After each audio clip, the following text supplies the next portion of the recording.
Welcome to Ashwini ಕನಸು blog. ಎಲ್ಲ ಹೇಗಿದ್ರೆ ಚೆನ್ನಾಗಿದ್ರೆ ಅಂತ ಭಾವಿಸ್ತಾ ಇವತ್ತಿನ ಒಂದು ವೀಡಿಯೋ ಸ್ಟಾರ್ಟ್ ಮಾಡ್ತಾ ಇದ್ದೀನಿ. ಫ್ರೆಂಡ್ಸ್, ಇವತ್ತಿನ ವೀಡಿಯೋದಲ್ಲಿ ಏನಪ್ಪ ಅಂದರೆ ಆಗಿನ ಕಾಲದಲ್ಲಿ ಗಂಡನಿಗೆ ಎದುರುವಂಥ ಕಾಲ ಇತ್ತು.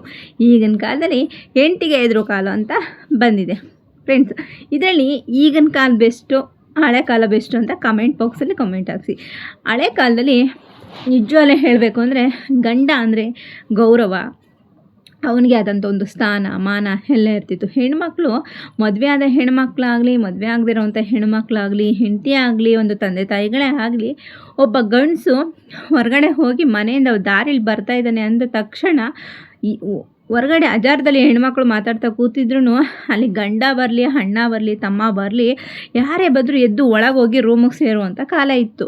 ಅಂದರೆ ಗಂಡು ಮಕ್ಕಳಿಗೆ ಅಷ್ಟೇ ಪ್ರಾಮುಖ್ಯತೆ ಕೊಡ್ತಿದ್ರು, ಅಷ್ಟೇ ಬೆಲೆ ಕೊಡ್ತಿದ್ರು.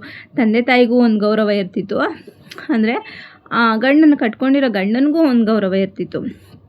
ಅಂದರೆ ಹೊಸ್ಲು ದಾಟಿ ಈಚೆ ಹೋಗ್ತಿತ್ತಿಲ್ಲ. ಏನಾದ್ರು ಒಂದು ಅಂಗಡಿಗೆ ಹೋಗ್ಬೇಕಾದ್ರೂ ಗಂಡ ಬರುವವರೆಗೂ ಕಾಯ್ತಾಯಿದ್ರು ಅವಾಗ. ಆಗ ಮತ್ತು ಇನ್ನೊಂದು, ಅವನು ಹೊಡಿಲಿ ಬಡಿಲಿ ಅಂದರೆ ನಮ್ಮ ಮರ್ಯಾದೆನ ನಾವೇ ಕಳ್ಕೋಬಾರ್ದು ಅಂಥೇಳಿ ಕಷ್ಟನೋ ಸುಖನೋ ಗಂಡನ ಜೊತೆ ಬಾಳಿ ಅವನ ಒಂದು ಈಗ ಕೆಟ್ಟಿರುವಂಥ ಗಂಡನೂ, ದಾರಿ ತಪ್ಪಿರುವಂಥ ಗಂಡನ್ನು ಸರಿ ಮಾಡಿಕೊಂಡು ಬದುಕಿರೋ ಹೆಣ್ಣುಮಕ್ಕಳು ತುಂಬ ಜನ ಇದ್ದಾರೆ. ತುಂಬ ಜನ ಅಂದರೆ ತುಂಬ ಜನ ಇದ್ದಾರೆ.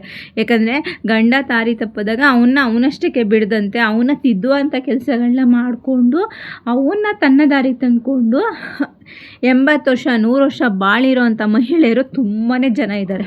ಯಾಕಂದರೆ ಆ ತಾಲಿಯನ್ನು ಒಂದು ಪವಿತ್ರ ಬಂಧಕ್ಕೆ ತುಂಬಾ ಬೆಲೆ ಕೊಡ್ತಿದ್ರು ಆಗಿನ ಹೆಣ್ಮಕ್ಳು.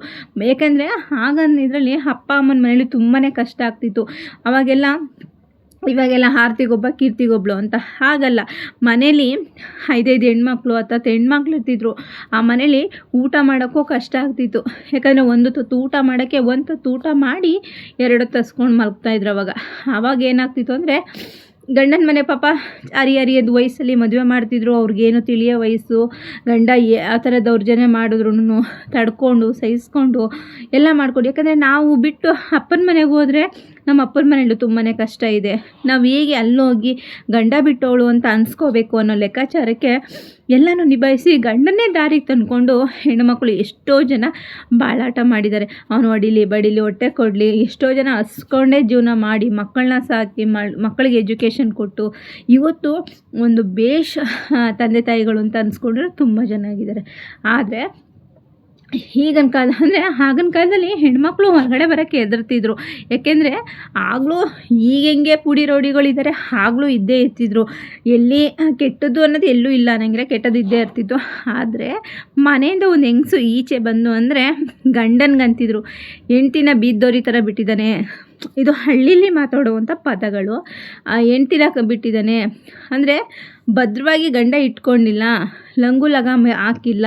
ಅಂದರೆ ಹೆಣ್ಣು ಮಗಳು ಒಂದು ಸಿಟಿಗೆ ಹೋಗ್ತಾಳೆ ಅಂದರೆ ಆಗಿನ ಕಾಲದಲ್ಲಿ ಬೀದ್ದೋರಿ ಥರ ಬಿಟ್ಟಿದ್ದಾನೆ ಅನ್ನೋ ಲೆಕ್ಕಾಚಾರದಲ್ಲಿ ಹಳ್ಳೀಲಿ ಮಾತಾಡುವಂಥ ಪದ ಇದು.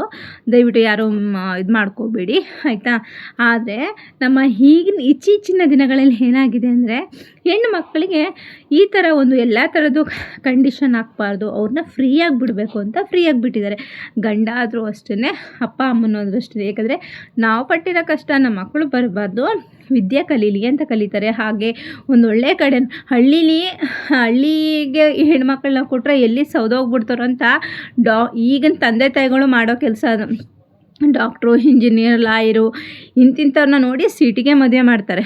ಹಳ್ಳಿ ಮಕ್ಕಳು ಏನಾದರೂ ಪರವಾಗಿಲ್ಲ, ಹಳ್ಳಿಲಿರೋ ಹೆಣ್ಮಕ್ಳು ಯಾರೂ ಅಷ್ಟು ಸುಲಭವಾಗಿ ದಾರಿ ತಪ್ಪುವಂಥ ಕೆಲಸಗಳನ್ನ ಮಾಡೋದಿಲ್ಲ. ಸಿಟಿಲಿರುವಂಥವ್ರು ಬಟ್ಟೆ ಬದಲಾಯಿಸಂಗೆ ಜೀವನನ ಬದಲಾಯಿಸ್ಕೊಂಡು ಹೋಗ್ತಾ ಇದ್ದಾರೆ. ಆದರೆ ಇತ್ತೀಚಿನ ದಿನಗಳಲ್ಲಿ ಮದುವೆ ಆಗ್ತಾರೆ, 2 ವರ್ಷ 3 ವರ್ಷ ಜೊತೆಲೇ ಇರ್ತಾರೆ.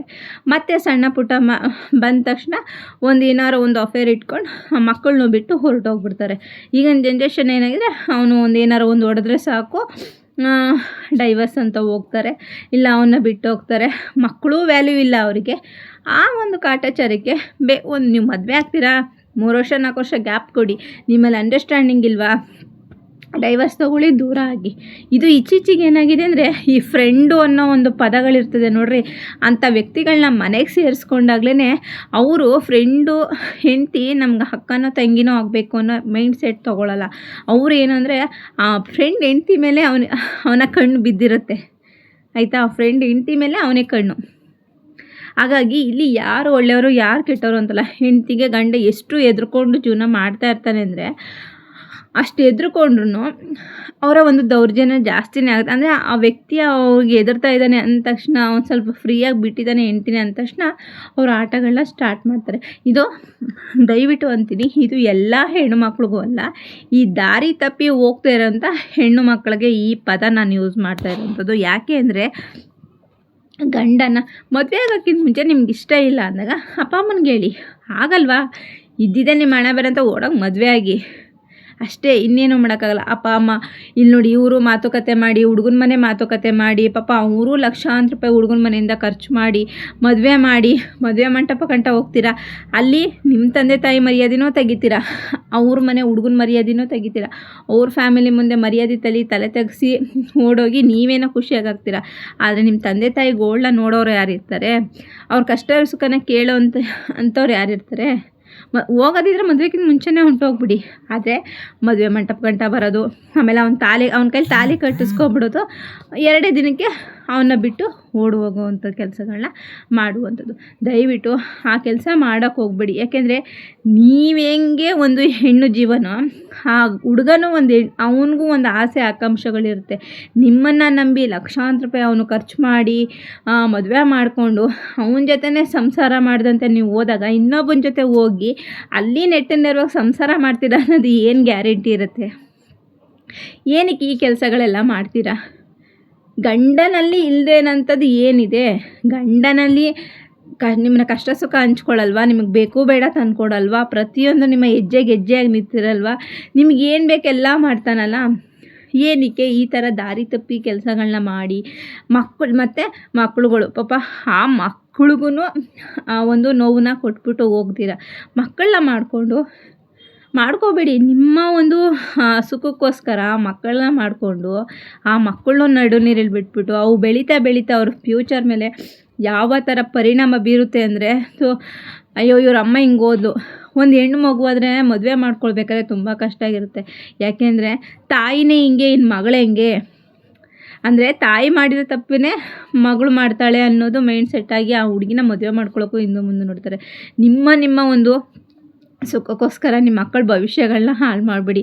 ಯಾಕೆ ಇಷ್ಟು ದಾರಿ ತಪ್ಪುವಂಥ ಕೆಲಸ ಮಾಡ್ತೀರಾ? ಗಂಡನ ಜೊತೆನೇ ಸಂಸಾರ ಮಾಡೋಕ್ಕಾಗಲ್ಲ ಅಂದಮೇಲೆ ನೀವು ಇನ್ನೊಬ್ಬರ ಜೊತೆ ಹೋಗ್ಬಿಟ್ಟು ಅಲ್ಲೋ ಅವನಿಗೂ ಕೈ ಕೊಟ್ಬಿಟ್ಟು ಬೇರೆ ಹೋಗಲ್ಲ ಅನ್ನೋದೇನು ಗ್ಯಾರಂಟಿ ಅಲ್ವಾ? ಫಸ್ಟು ಕಟ್ಕೊಂಡಿರೋ ಗಂಡನ ಜೊತೆ ನೀಟಾಗಿ ಸಂಸಾರ ಮಾಡಿ ಮಕ್ಕಳಿಗೆ ಭವಿಷ್ಯ ಕಡಿ.